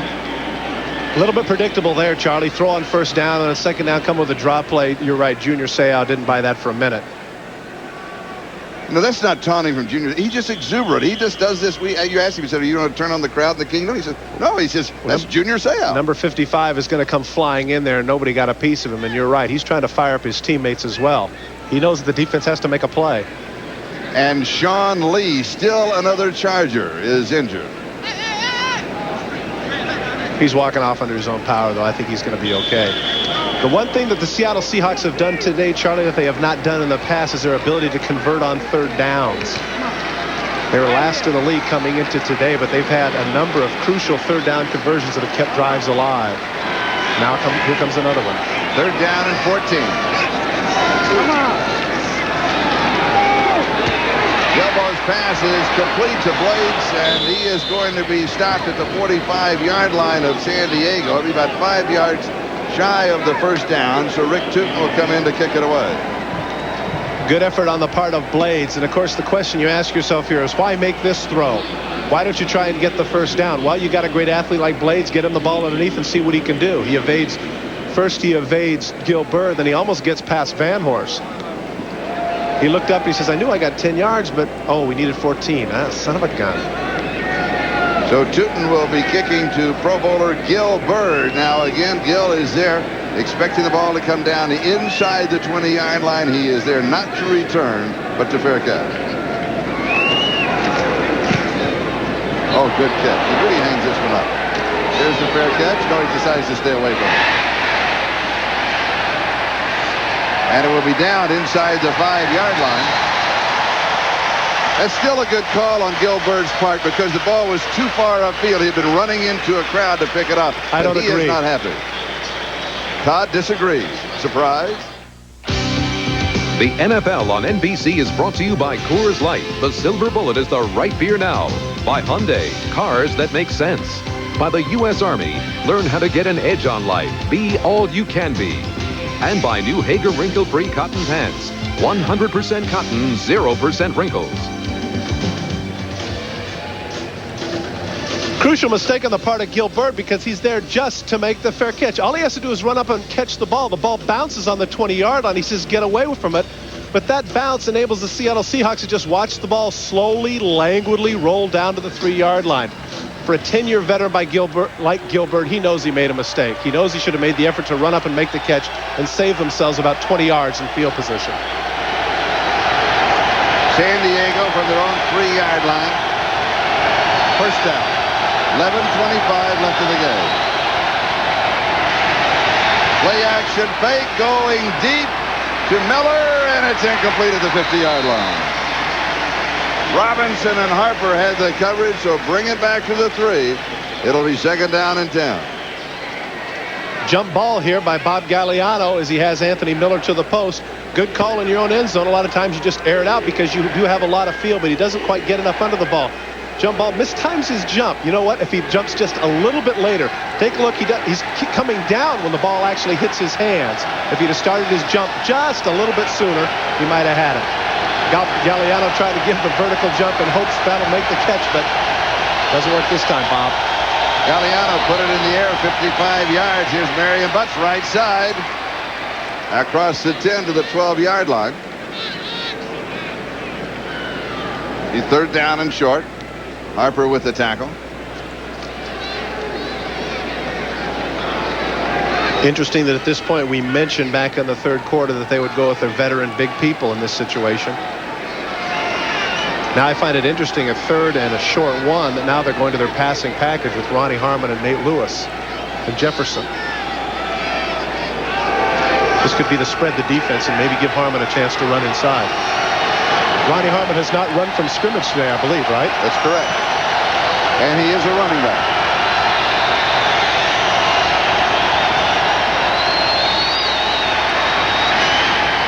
Pass is complete to Sean Jefferson across the 30. They're going to spot it at the 31-yard line. They stand him up at that point.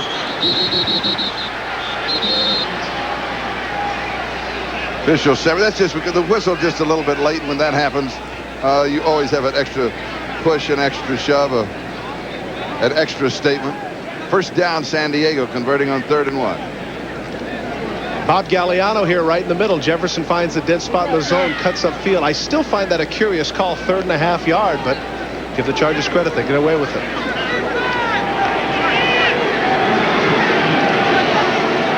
First down, San Diego.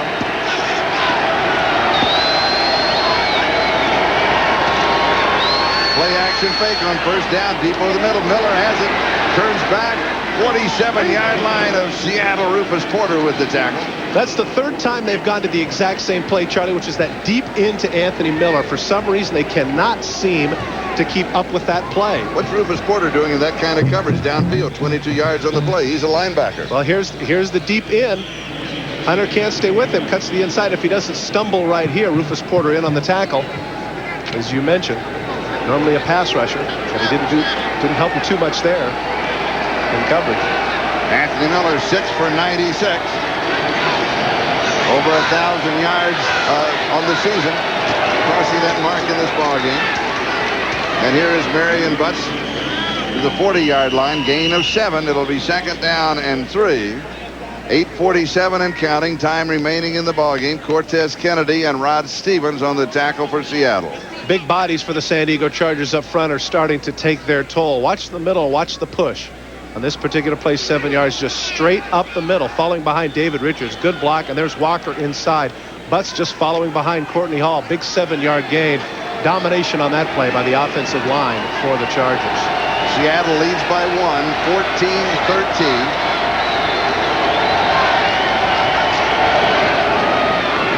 Here's Butts on the right side, and he's going to pick up the first down. They'll mark it at the 35-yard line. Joe Kane with the tackle. Great player for the Seattle Seahawks that we've mentioned early on, but haven't mentioned as much in the second half as that man Cortez Kennedy. I think that he's starting to get a little bit fatigued. If you can look on the sweat on that jersey, that's somebody that even though he weighs 301 at this moment, I bet he weighs about 295. It looks like about 6 pounds of sweat. Look at the sack numbers that he has improved since his rookie year in 1990. And what did Tom Catlin say? He's just a baby. Wait till he grows up. Oh, what a force this man will be in the NFL. And here is Marion Butts. And he goes to the 29-yard line, gain of 6. It'll be 2nd down and 4. Rufus Porter with the tackle. Mentioned the fatigue factor of Cortez Kennedy as he's snapping off the ball. Gets a stalemate there with Moton. He actually gets pushed back there, and he's not a part of the play at all. Very rare for Cortez Kennedy, who usually is close to the ball. Remember the mistake of Gil Bird? This drive started on the San Diego 3-yard line. This is the 8th play of the drive. 2nd down and 4. 7 minutes left to go in the ball game. And here is Rod Bernstein off to the right side. He's going to be shy of the first down. He's going to pick up a couple, maybe a bit more than that. It's going to be 3rd down and short. This is going to be an interesting call, Charlie, because they had a similar situation earlier, and that's when they threw the pass to Sean Jefferson. In this case, though, we see Steve Hendrickson coming in for Anthony Miller, which means he's going to be at the fullback spot, and more than likely they're going to go with their short yardage offense. The ball just outside the 26. It's 3rd down, about 1.5 yards to go. Tom Catlin with the defensive formation for the Seattle Seahawks. They spotted the 27, so it's 3rd down and 2. Follow number 34 on your screen. That's where Bernstein will be behind, is number 34, Steve Hendrickson. Bernstein is hit behind the line of scrimmage by Rufus Porter and dropped for a loss. Tony Woods was also there. And Charlie, that was Steve Hendrickson's fault. Porter is his man. Watch number 34. He's going to come after Porter and completely miss him. Watch when he goes after Porter and he misses him completely. Doesn't get any piece of him at all. And Porter is able to knife inside him and tackle Bernstein for the loss. Now the Chargers are faced with a difficult situation. As good as Carney has been, 47, 48-yarder is hardly a gimmick. We're 47 yards away to make it 3 in a row in this game and 16 in a row.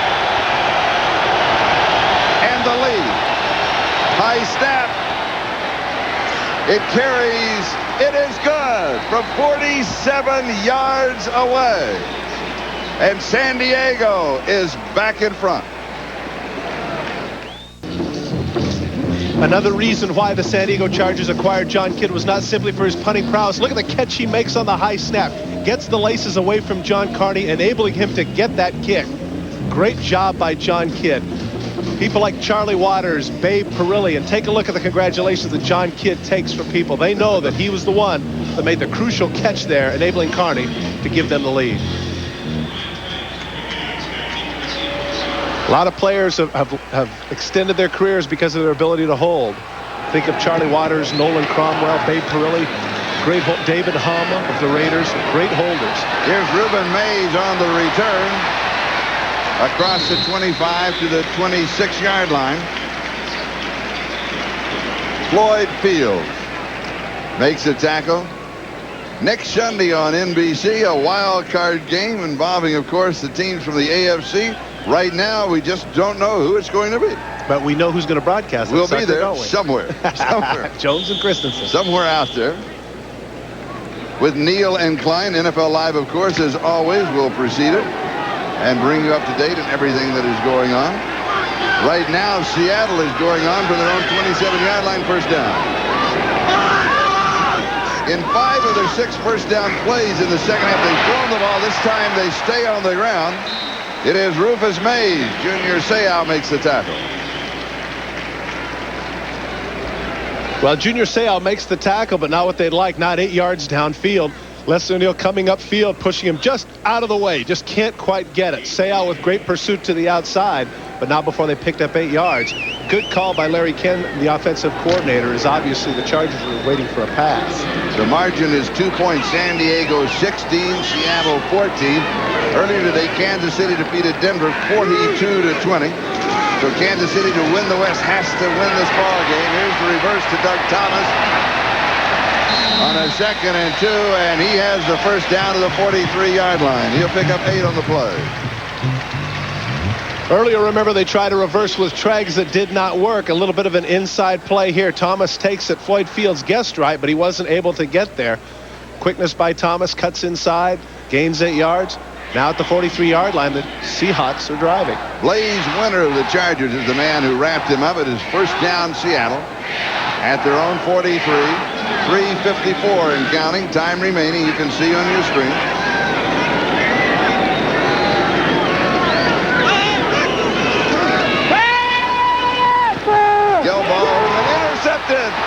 This is Gary Plummer, his second interception of the season, the third of his career, and the first that he has had a return of more than 2 yards. That man right there, that was the first awful throw that he has had today, and it couldn't have come at a worse time. Stan Gelbaugh, journeyman quarterback, been all over the place. Been at Phoenix, been at London, now in Seattle. Just throws this right in the stomach of Gary Plummer.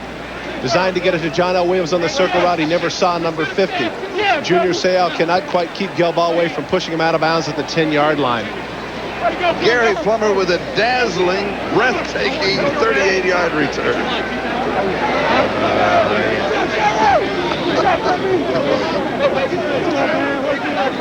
Didn't have the stamp of Junior Seau's interception return against the Raiders. Now, Larry Kennan being upbeat, patting him on the rear end, saying, look, if our defense can hold him here and make him kick the field goal, we can get the ball back with 2 minutes still only down by 6. So the game isn't over. Gelbaugh just flat out doesn't see number 50. Here's Gary Plummer. He sees John L. Williams come out of the backfield. Right there, he throws it right into the stomach of him. Tough play for Gelbaugh. And San Diego takes a timeout with 3:34 left to go. Chargers have the lead and the football. Back in a moment. Telling us we want to win the West. We want a home game. We want it for our fans. That's very magnanimous of it. So John Carney will be kicking off. Reuben Mays and Brian Treggs are the return men. And here's Reuben Mays from the goal line. He's out to the 10, the 15. And he'll be down at the 20-yard line. So you'll have 20 yards on the return. Donald Frank makes the tackle. And the Seattle Seahawks now have 1 minute and 7 seconds left in their 1992 season. Junior Seau on the sideline for San Diego. And the injured Stan Humphries with that shoulder separation. Barry Culver, our statistician. Gary Moore, Paul Kirk, our spotters. Alex Spanos, of course, there. Kathy Rosen is our stage manager. And Bobby Ross, the head coach of San Diego. And what a job he has done. Once again, not necessarily to disagree with Mel McDonough, because Bill Cowher is certainly an excellent choice for Coach of the Year. But when you look at where they've come from, 0-4 to this point right now, Bobby Ross has to have my vote. And Tracy Johnson, that is his first carry of the season. He's primarily a special teamer. And flags start flying. 17 yards on the play. Excellent special teamer at that. Former fullback, Plan B acquisition from the Atlanta Falcons. Valuable addition to the Seahawks. And so now they'll sort out the flags with 55 seconds left to go. Gotta be one, says my bond. There'll be offsetting penalties. While that was going on, here's what happened on the sideline. This is so cliche. I don't understand why this keeps happening. Somebody needs to come up with something original.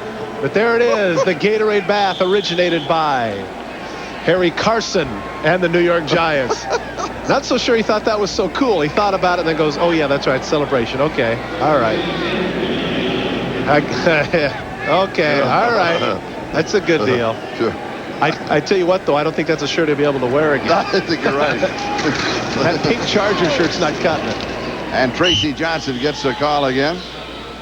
But seriously, don't you think they should come up with something else? You know, like over in Europe, you know, when they throw the guy in the mat or something. What else is there on the side? Well, no, but I mean, you know, just something else besides the Gatorade shower. You know, it's so convenient. A little dance, a little high five. Instead, now, you know, he's got to walk around with a pink shirt, and people are going to wonder about it. Is that a Hawaiian punch shirt? Oh, brother.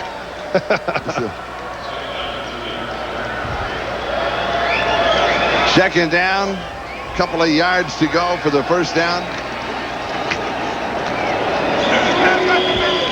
And Chris Mims, the rookie taken in the first round for San Diego, stops Tracy Johnson. As Seattle season comes to a close, the San Diego Chargers defeating Seattle 31-14. AFC Western Division champions, first time since 1981. They will host a wild card game next weekend in San Diego, and we'll be back to the Kingdome in just a moment.